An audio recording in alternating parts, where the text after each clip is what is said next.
বইপাঠ by আইকে চ্যানেলে আপনাদের সকলকে স্বাগতম।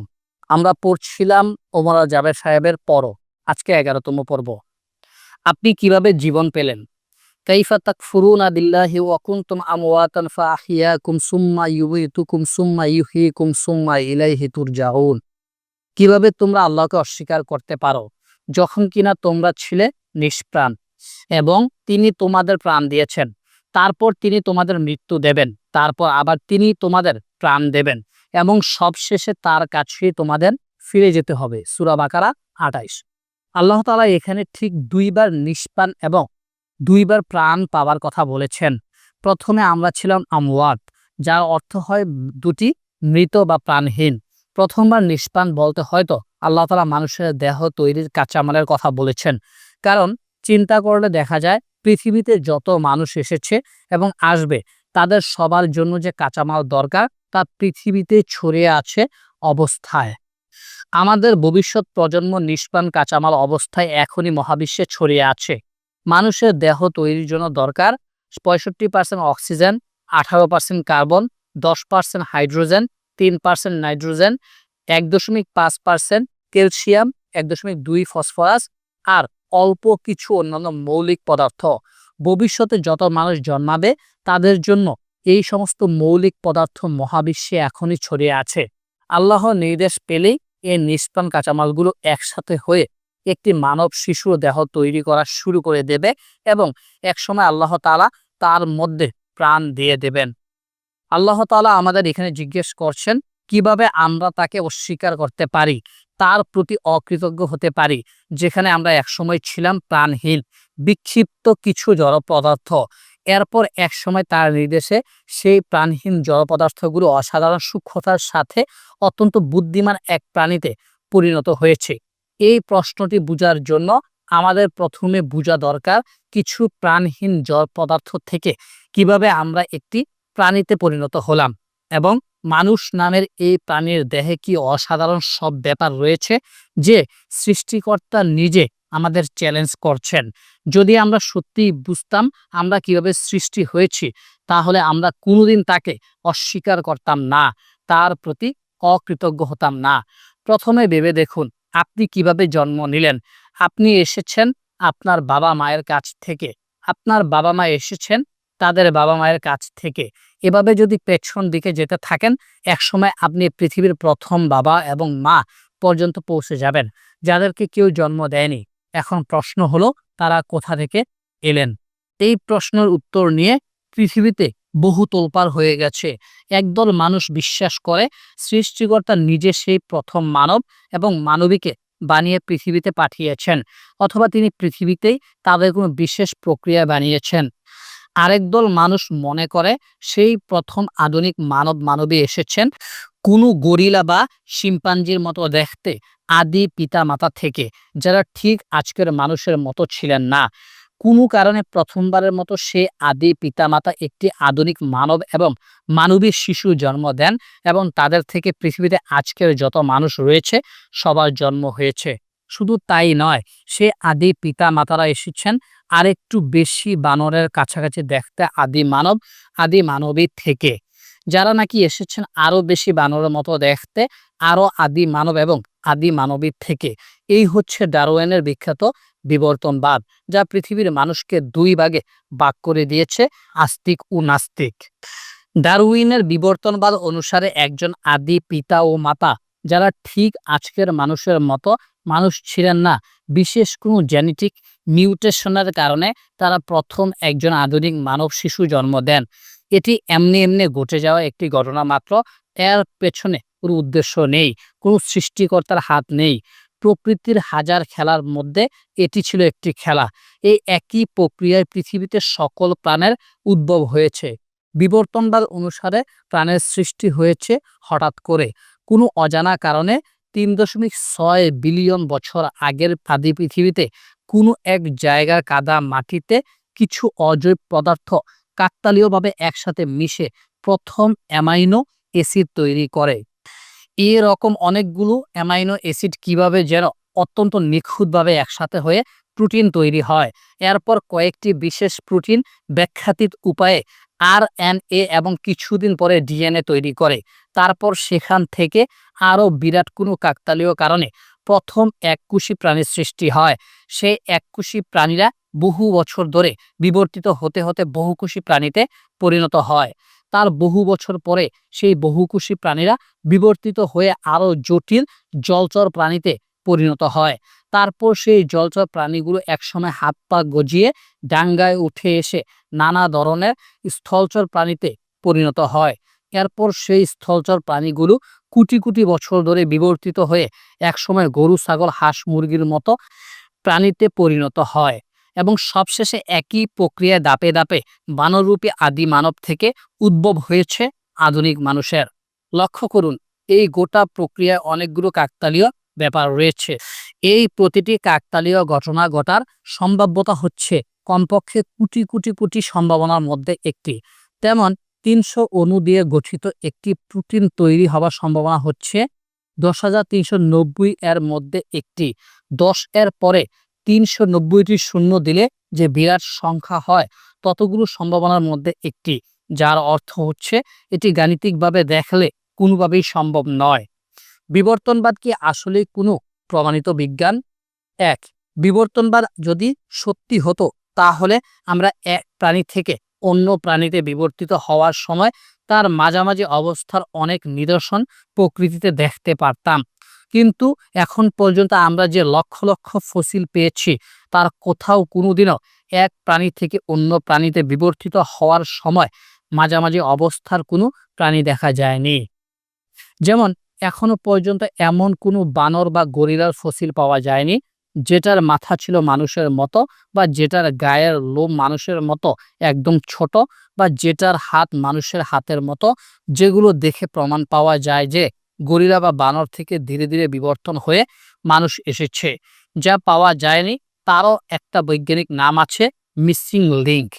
কিন্তু বিবর্তনবাদী বিজ্ঞানী জালিয়াতির মাধ্যমে বেশ কয়েকবার মিসিং লিঙ্ক হিসেবে বিভিন্ন ফসিল উপস্থাপন করা হলেও শেষমেশ প্রযুক্তির উন্নতির সাথে সাথে পরীক্ষায় ধোঁকাটা প্রকাশ পেয়ে গেল।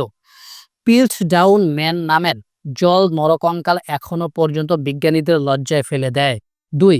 প্রাণীদের মধ্যে সূক্ষ্ম বিবর্তনের নিদর্শন মিললেও বড় ধরনের বিবর্তনের কোনো প্রমাণ এখনো পাওয়া যায়নি, যেখানে এক প্রজাতির প্রাণী বিবর্তিত হয়ে আরেক প্রজাতির প্রাণীতে পরিণত হয়েছে। স্থূল বিবর্তন এর পক্ষে কোনো প্রমাণ নেই। বিজ্ঞানীরা গবেষণাগারে মাছির বিবর্তন করার চেষ্টা করেছিলেন। অনেক চেষ্টার পরে দেখা গেল ৩ ধরনের মাছি তৈরি হলো। আগে যে রকম ছিল সেরকমই, মিউটেটেড বা বিকৃত অথবা মৃত। ২০১০ সালে একটি গবেষণায় মাছির ৬০০ প্রজন্ম পরীক্ষা করেও কোনো বিবর্তনের চিহ্ন পাওয়া যায়নি। একইভাবে কোলাই ব্যাকটেরিয়া ৪০,০০০ প্রজন্মের উপর বিবর্তনের চেষ্টা করেও বিবর্তনবাদের পক্ষের কোনো প্রমাণ পাওয়া যায়নি। সুতরাং অতীতেও বিবর্তন হয়ে একটি প্রজাতির প্রাণী অন্য প্রজাতির প্রাণীতে রূপান্তরের কোনো প্রমাণ পাওয়া যায়নি, বর্তমানেও না। ৩. বিবর্তনবাদ দাবি করে জেনেটিক মিউটেশনের মাধ্যমে প্রাণীদের মধ্যে বিবর্তন হয়ে উন্নতর এবং বেশি টেকসহ প্রাণীর সৃষ্টি হয় এবং এইভাবে আদি মানুষ থেকে আধুনিক মানুষ এসেছে। কিন্তু সাম্প্রতিক গবেষণায় উল্টো প্রমাণ পাওয়া গেছে। জেনেটিক মিউটেশন মানে এক কোষ থেকে নতুন কোষ সৃষ্টির সময় পুরনো ডিএনএ থেকে নতুন ডিএনএ তৈরির সময় হওয়া ভুল। কিন্তু ব্যাকটেরিয়া থেকে মানুষ সবার কোষে মিউটেশন ঠেকানোর জন্য কয়েক স্তরের প্রতিরক্ষা ব্যবস্থা আছে। এখন প্রশ্ন থাকতে পারে, তাহলে কি কোষে মিউটেশন হয় না? উত্তর হলো হয়, তবে উদ্ভিদ কিংবা মানুষ উভয়ের কোষেই বেশিরভাগ মিউটেশনের ফলে দেহে কোনো উল্লেখযোগ্য পরিবর্তন হয় না। কিছু মিউটেশনের ফল হাতে নাতে পাওয়া যায়, যেমন কোষের জন্ম মৃত্যু নিয়ন্ত্রণ করে যে সিস্টেম, তাকে বলে প্রোগ্রাম সেল ডেথ। যদি মিউটেশনের মাত্রা বেশি হয়ে যায় তাহলে নতুন কোষ সৃষ্টির প্রক্রিয়া বন্ধ করে দেয়। তেজস্ক্রিয় বিকিরণ কিংবা রাসায়নিক দূষণের ফলে মিউটেশনের মাত্রা যদি এত বেশি হয় যে কোষের মৃত্যুর সিস্টেমে গন্ডগোল শুরু হয়ে যায়, তখন কোষ আর মরতে চায় না। সেই কোষ বিভাজিত হতেই থাকে। আস্তে আস্তে সে তার নিজের জায়গা থেকে সারা দেহে ছড়িয়ে পড়ে। এই অবস্থাকেই আমরা সাদা বাংলায় ক্যান্সার বলে জানি। কমিক্সের সুপার হিরোদের বাস্তবে আনলে অস্বাভাবিক ক্ষমতা নয়, বরং ক্যান্সার রোগীর করুণ চেহারা দেখা যেত। ক্যান্সার রোগীর মৃত্যুর ফলে ভয়াবহ ক্ষতিকারক মিউটেশনটা ওই মানুষটার সাথে কবরে চলে যায়, বংশানুক্রমে টিকতে পারে না। মিউটেশন এমনই একটা খারাপ জিনিস যেটা থেকে বাঁচার জন্য মানুষ ব্যাকটেরিয়ার কোষ পর্যন্ত চেষ্টা চালিয়ে যায়। এজন্যই কোষ বিভাজনের সময় যেন মিউটেশন না হয়, বা হলেও যেন সেটা ঠিক করে ফেলা যায়, সেজন্য কোষ প্রাণপণে চেষ্টা করে। এর পরেও কিছু মিউটেশন বংশ পরম্পরায় টিকে থাকে, একে বলা হয় জেনেটিক এন্ট্রপি। কিছু মিউটেশনের ফলে নানা রকম জেনেটিক রোগ হয়। কোনো জিনে সমস্যা থাকলে কি রোগ হয় সেটার উপরেই ভিত্তি করে মানুষের হিউম্যান জেনোম ম্যাপ তৈরি করা হয়েছে। জেনেটিক রোগ এভাবে বিজ্ঞানের অনেক উপকার করলেও মানুষকে নতুন ক্ষমতা দিয়ে নতুন প্রজাতির দিকে নিয়ে যাচ্ছে এমন কোনো প্রমাণ নেই। সামনে আসবে, যুক্তিতেও তা বলে না। এরপরেও যদি কেউ বলে মিউটেশন দিয়ে বিবর্তন আর সেই পথ ধরে মানুষের সৃষ্টি, তাহলে বলতে হবে মানব সভ্যতার পেছনে জ্ঞান, শিক্ষা, নৈতিকতা ইত্যাদির কোনো অবদান নেই। অবদান শুধু চুরি, ডাকাতি, খুন খারাপি আর দর্শনের। 4, এক প্রজাতির প্রাণীর থেকে অন্য প্রজাতির প্রাণীর মধ্যে ধাপে ধাপে বিবর্তন কখনো সম্ভব নয়। যেমন সরীসৃপের দ্বিমুখী ফুসফুস কখনোই পাখির একমুখী ফুসফুসে বিবর্তিত হতে পারে না। সেটা হতে হলে বিবর্তন শেষ না হওয়া পর্যন্ত সরীসৃপের শ্বাস নেওয়া বন্ধ করে দিতে হবে, যেটা হাস্যকর রকমের অযৌক্তিক। সুতরাং বিবর্তনবাদীরা যে দাবি করে সরীসৃপ থেকে পাখির বিবর্তন হয়েছে, সেটা ভুল।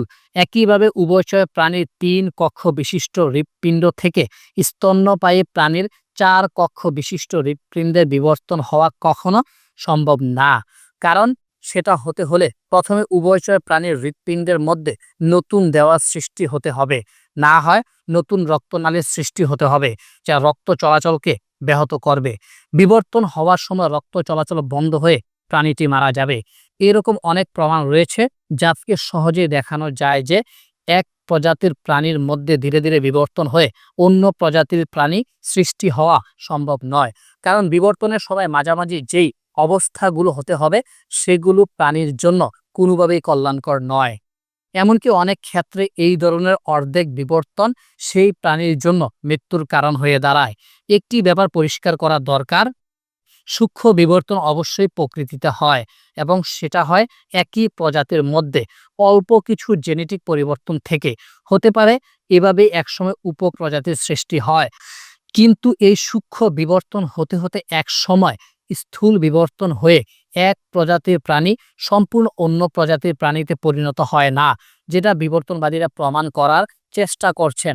মজার ব্যাপার হচ্ছে, এটা নিয়ে বিবর্তনবাদীদের মধ্যেই দ্বিমত রয়েছে। বানরের ক্ষেত্রে সূক্ষ্ম বিবর্তন হয়ে বিভিন্ন প্রজাতির বানর তৈরি হয়, কিন্তু তারা শেষ পর্যন্ত বানরই থাকে, মানুষ হয়ে যায় না।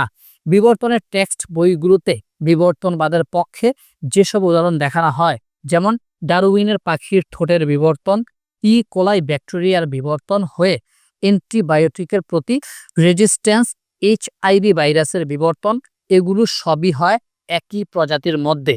পাখি বিবর্তনের পরেই পাখি থাকে, ব্যাকটেরিয়া শেষ পর্যন্ত ব্যাকটেরিয়াই থাকে।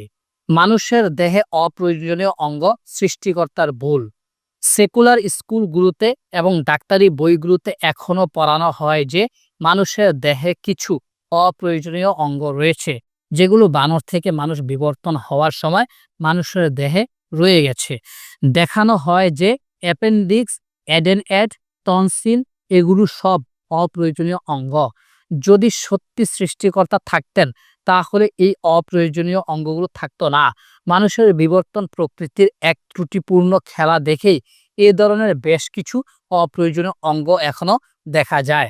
তবে 2010 সালে 4 জন বিবর্তনবাদী এটা প্রমাণ করেছেন যে অ্যাটেনইড এবং টনসিল হচ্ছে লিম্ফোয়েড টিস্যুর ভান্ডার, যা মানুষের রোগ প্রতিরোধ ক্ষমতার জন্য প্রয়োজনীয়।